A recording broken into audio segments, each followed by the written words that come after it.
Hello everyone, welcome back to my channel. This is Priyanka और आज की वीडियो बहुत ही ज़्यादा इंपॉर्टेंट होने वाली है क्योंकि आज की वीडियो हम बात कर रहे हैं ईवीएस एनसीईआरटी नोट स्पेशल के बारे में, जो सीटेट स्पेशल है। तो इसमें हम देखेंगे कि अवलोकन करना क्या होता है, चर्चा करना किसे कहते हैं, अभिव्यक्ति क्या होती है, वर्गीकरण क्या होता है, और ये कुछ ऐसे टर्म्स हैं जिनको हमें समझना चाहिए जो आपको ज़्यादातर सीटेट एग्जाम में देखने को आपको मिलेंगे। ठीक है, तो चलिए जानते हैं।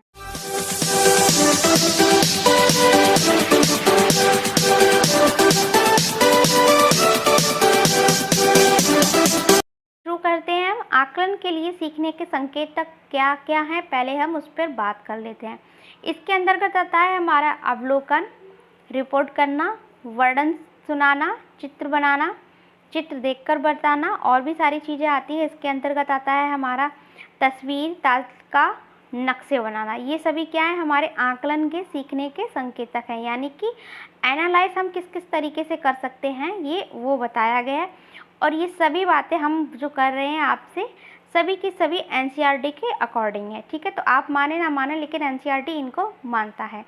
अभी अवलोकन क्या होता है इसको समझ लेते हैं। अवलोकन का मतलब होता है किसी भी चीज़ का यानी पार्ट का ओवरव्यू। अभी ओवरव्यू हम कब देते हैं, जैसे अभी आप बच्चों को पाठ पढ़ाएंगे तो बच्चों को पाठ पढ़ाने के अंतर्गत बिल्कुल लास्ट में आप बच्चों से पूछते हैं कि हमने इस पाठ से क्या सीखा, इस पाठ से हमें क्या प्रेरणा मिलती है। तो ये क्या है, अवलोकन करते हैं। अब अवलोकन हम किस तरीके से कर सकते हैं, जैसे बच्चों को रिपोर्ट करना, यानी बच्चों को क्या करते हैं, रिपोर्ट बनाने के लिए हम दे सकते हैं। जैसे आपने कोई बच्चों को आप फ्रूट्स पढ़ाए तो आप क्या करते हैं, बच्चों को कलेक्शन बनाने के लिए भी दे सकते हैं घर पे कि ऐसे ऐसे फ्रूट्स हैं, आप इनका डायग्राम पेस्ट कीजिए। एक मतलब आपने देखा होगा इंग्लिश मीडियम वाले बच्चों में भी बहुत प्रोजेक्ट मिलते हैं।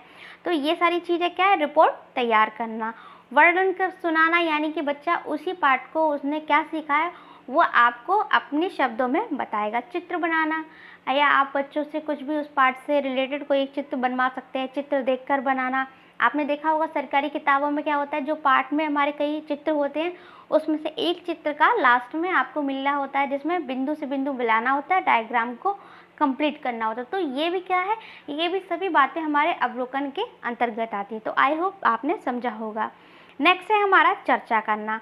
बहुत बार यूज़ किया जाता है ये वर्ड कि हमारा सीटेट के अंतर्गत की चर्चा करना, और मैं भी मानती हूँ कि ये इसको समझना बेहद ज़रूरी है। चर्चा करने के अंतर्गत आता है हमारा सुनना, बोलना, अपनी राय देना, दूसरों की राय पूछना। तो ये सारी बातें क्या आती हैं, हमारे चर्चा के अंतर्गत आती हैं। अब यहाँ से देखिए क्वेश्चन मॉडिफाई होकर कैसे आ सकते हैं। जैसे पॉइंट नंबर अगर हम पहले की अगर हम बात करें, अवलोकन करना, तो निम्नलिखित में से सीखने के आकलन करने के संकेतक हैं। तो ये इन्हीं में से आपको 4-3 ऑप्शन दे दिए जाएंगे। तो या जिस तरीके से भी, या कौन सा हमारा सीखने का संकेतक नहीं है, या निम्नलिखित में से कौन सा हमारा संकेतक है, तो इस तरीके से हमारे क्या क्वेश्चन बन के तैयार होते हैं। और ये जितनी भी बातें मैं आपको बता रही हूँ सारी की सारी एनसीईआरटी के अकॉर्डिंग है। तो एनसीईआरटी को समझना आपके लिए बहुत ही ज़्यादा इम्पॉर्टेंट है। ठीक है, तो हम बात कर रहे थे चर्चा करने के बारे में। तो चर्चा करने में हमने देखा था कि सुनना, बोलना, अपनी राय देना, दूसरों की राय पूछना। तो ये सभी बातें हमारी किसके अंतर्गत आती हैं, सभी चर्चा करने के अंतर्गत। मैंने बताया था कि एक शिक्षक की क्लास उतनी उम्दा जब होती है जब क्लास के अंदर चर्चा का माहौल रहता है, यानी कि बच्चे क्या करेंगे, आप जब कोई चीज़ व्यक्त करेंगे, बताएंगे, तो बच्चे क्या है उसको सुनेंगे, समझेंगे, और जब बच्चे समझेंगे तो आपसे क्वेश्चन भी पुट अप करेंगे। तो ये क्या है, चर्चा का माहौल आपके क्लास में बना रहेगा, और बच्चे इस टॉपिक पे अपनी राय भी देखेंगे। जैसे आप पर्यावरण से रिलेटेड आप कुछ बच्चों से आप पढ़ा रहे हैं तो आप बच्चों से क्वेश्चन पूछ सकते हैं कि बच्चे हमारे लिए पर्यावरण के लिए पेड़ क्यों आवश्यक हैं, कौन से हमें पेड़ पौधे लगाने चाहिए। तो इस तरीके से क्या है, बच्चे तर्क शक्ति भी पैदा होती है उनके अंदर सोचने समझने की, और अपनी राय भी देते हैं, और आप अपने भी विचार बच्चों के सामने प्रस्तुत करते हैं। तो ये है हमारा चर्चा करना। और नेक्स्ट हम बात करेंगे अभिव्यक्ति। अभिव्यक्ति क्या होती है इसको हम समझ लेते हैं। जैसे चित्र द्वारा, हाव भाव से, सृजनात्मक लेखन, हाथों से कुछ ना कुछ बनाना। तो ये क्या है हमारा अभिव्यक्ति, यानी कि किस तरीके से हमारा रिप्रेजेंटेशन रहेगा इसके द्वारा हम बता सकते हैं। ठीक है, तो अभिव्यक्ति हम किस तरीके से व्यक्त कर सकते हैं, चित्र के द्वारा, हाव भाव से, सृजनात्मक लेखन के द्वारा, हाथों से कुछ ना कुछ बनाकर। ठीक है, व्याख्या को आप, मैं जानती हूँ आप सभी समझते होंगे। तर्क देना, तर्क के आधार पर चीज़ों से संबंध में जोड़ना।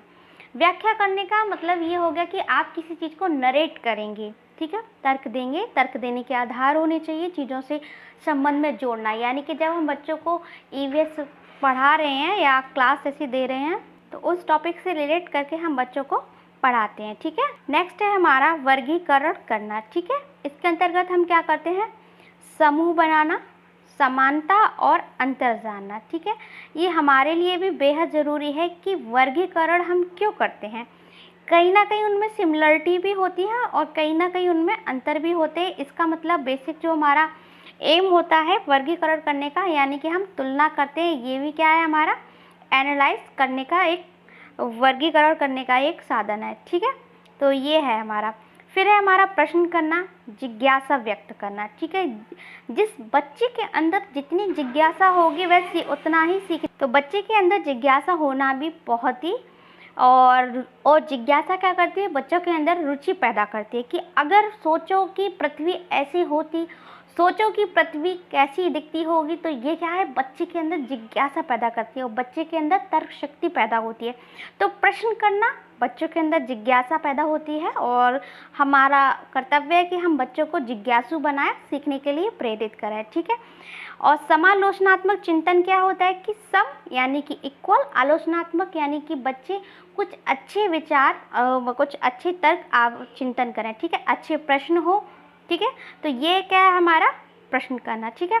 नेक्स्ट हम बात करते हैं विश्लेषण के ऊपर। विश्लेषण का मतलब होता है पूर्व अनुमान करना, परिकल्पना करना। परिकल्पना का मतलब आप समझते होंगे, अंदाज़ा, जैसे निष्कर्ष निकालना, यानी कि जो भी हमने पाठ पढ़ाया उसके अंतर्गत आपने क्या क्या किया है और जैसे निष्कर्ष निकाला है, कंक्लूज़न क्या निकला है, क्या हमने उससे सीखा है, क्या हमें प्रेरणा मिली है। तो ये क्या हो गया हमारा विश्लेषण करना, ठीक है। नेक्स्ट हम बात करेंगे प्रयोग करना के ऊपर।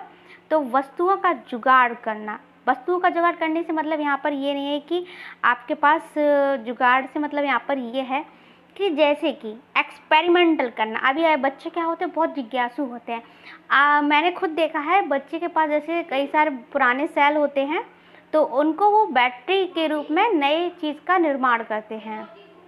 आपने भी देखा होगा कि बच्चे किस तरीके से प्रयोग करते हैं, जो चीज़ें हैं उनके पास तो उन पर ही क्या कहते हैं, एक्सपेरिमेंट करने लगते। तो इस तरीके से क्या होता है, एनसीईआरटी उनको बोलता है बस वस्तुओं का जुगाड़ करना, यानी कि प्रयोग करना, एक्सपेरिमेंट करना, ठीक है। न्याय और समानता के प्रति सरोकार, यानी कि आपने देखा होगा कि विभिन्न जो वंचित लोग होते हैं उनके प्रति संवेदनशीलता होना, हमारा ये क्या है, न्याय और समानता के प्रति सरोकार होना।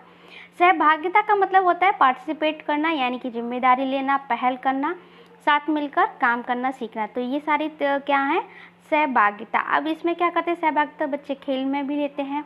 भाषण जो प्रतियोगिता होती है, लेखन जो प्रतियोगिता होती है, उसमें भी क्या करते हैं बच्चे सहभागिता लेते हैं। तो इसमें ये कुछ टर्म्स है आपके सामने जो मैंने आपको एक्सप्लेन किए हैं और आई होप आपको अच्छे लगे हों और इन सभी को आप नोट करके रखिएगा, क्योंकि किसी भी तरीके से आपके सामने क्वेश्चन बन सकते हैं और आप अपने एग्ज़ाम के लिए तैयार रहिएगा, जिससे आपको कभी भी आप ये ना सोचें कि आप नोटिफिकेशन के इंतज़ार में रहेंगे और आप तब तैयारी करना शुरू कीजिए। आप एक छोटा बारीक से बारीक पॉइंट को क्लियर कीजिए और जो भी आपको प्रॉब्लम आ रही है मैं आपके साथ हूँ और मैं चाहूँगी मुझसे जितना भी होगा मैं आपकी उतनी हेल्प करूँगी।